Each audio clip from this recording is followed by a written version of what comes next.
Dancing on a moving train. Don't do it. Dancing in a crowded intersection, inconveniencing other people. Don't do it. Arson. Definitely don't do it. Etching your name into a Japanese monument. Don't do it. These are common sense things that 98% of people that go to Japan definitely won't do. Typically when you're going to Japan, I know for me, it's like a dream come true, man. This is something that you've been planning for. You've been consuming Japanese culture. You're in love with all the things that are in Japan, and you want to go there just to celebrate and enjoy that culture. There are going to be people that go out of their way to definitely disrupt the harmony that's in Japan. But I want to make a video just to kind of further explain the mindset when it comes to having consideration for others. Obviously, people that do things that are disruptive, they are selfish and they just want to do whatever they want to do. So I'm not going to make a video that's common sense in regards to just not do dumb things in Japan. What I want to do in this video is just explain more, again, just how that culture and mindset is in regards to having that concern for others. To give you a little background, I studied Japanese culture at the University of Tennessee with a concentration in Japanese history, and I definitely have a little bit of an understanding of just basically how that culture works. So in this video, I definitely want to give you some helpful information.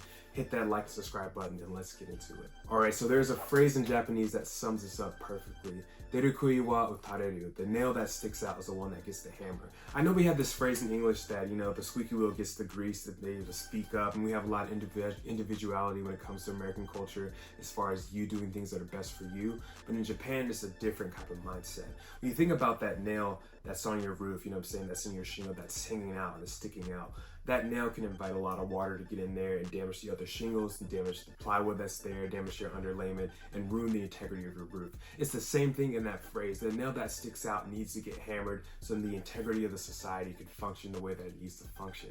Japanese culture, man, they have a lot of consideration for other people. If you look at the education system from a very young age, a lot of people are doing things, how they have recess? They have time frames where people are serving lunch, time frames where people are cleaning up, going to the garden of their school and doing lawn care and doing things of that nature, so they can learn to appreciate those things and caring for others, so they have that influence so when they get into secondary school and further on in society that they know that I need to take ownership in being able to care for others. So keeping that in mind, the mindset when it comes to seeing things like this, like on the train, and I want to go more in depth on that. I think this can be open for interpretation.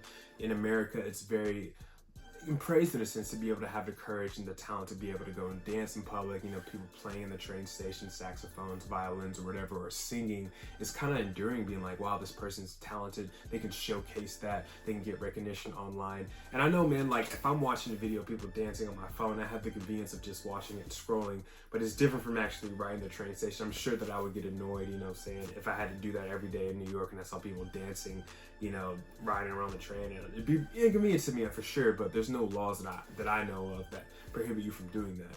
In Japan, it may not be a written law, but it's definitely an unspoken rule that when you ride the train, you definitely have an etiquette to how you behave. And the main thing was that, even when people ride the train from a very young age with their parents, they're taught to you're not loud on the train, you never answer the phone on the train, you don't play loud music, you aren't dancing. This is not a place to play around. The train is definitely a sacred place. It's something that's held in high regard. If your train is 5 minutes late, your line will actually provide you with a statement in the car that you can provide your work to let your work know that, hey, this train was 5 minutes late. This is the reason for the interruption to the harmony that you have with your job or whatever. It's taken as a huge thing if there's anything that goes wrong with the train. So you can imagine when people see these people dancing on the train, I can't believe this is being done. I can't believe they're dancing around children. I can't believe they're causing this disruption. And it's something that's, in our eyes, it's just oh, it's probably just annoying. In their eyes, it's it's a safety issue. This is something that could cause disruption to the harmony of the society and things like that. Keep in mind when it comes to having others in mind, when it comes to your actions, they see that in the light of what about the other people that are on the train while they're dancing? They're getting these people involved that don't want to be involved. They're doing all these things. I can't believe it's terrible. They're blowing that up. In our minds, it's just it's just annoying. In their minds, it's a huge disrespectful thing that they're doing. So hopefully that makes more sense. Again, if you think about that phrase, the nail that sticks out is the one that gets hammered. The nail that's not conforming as it should be in society, is the one that gets the ridicule, the one that gets the scolding, so society can function in the structure that it's supposed to.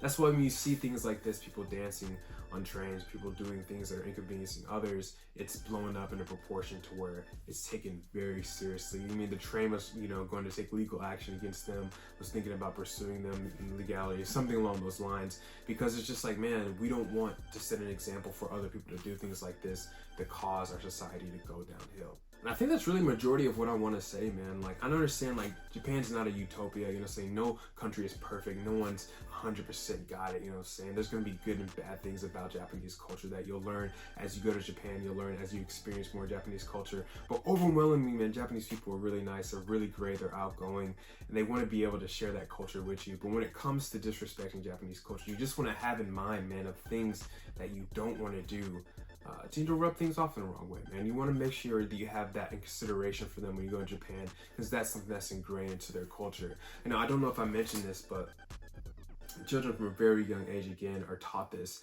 while they're riding the train. This is how you act. You never answer the phone on the train. And my friend, when I was in Japan, I was calling him. He was like, hey, bro, I gotta call you back. I'm on the train. Like, he was very, very clear that they have consideration for others. And they're just asking you, when you go to Japan, have that same consideration in mind.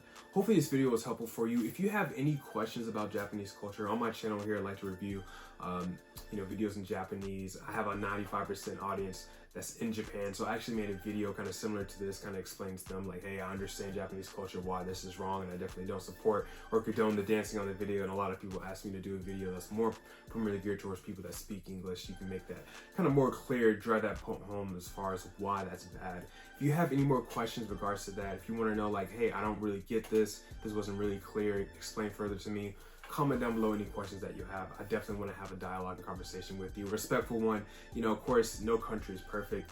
Nowhere's a utopia, but I do think Japan is on the right track as far as making that harmony a great thing. That's why everyone loves Japan. It's one of the safest countries in the world, because they have that mindset consideration for others. Comment, let me know your thoughts, and I'll see you in the next video.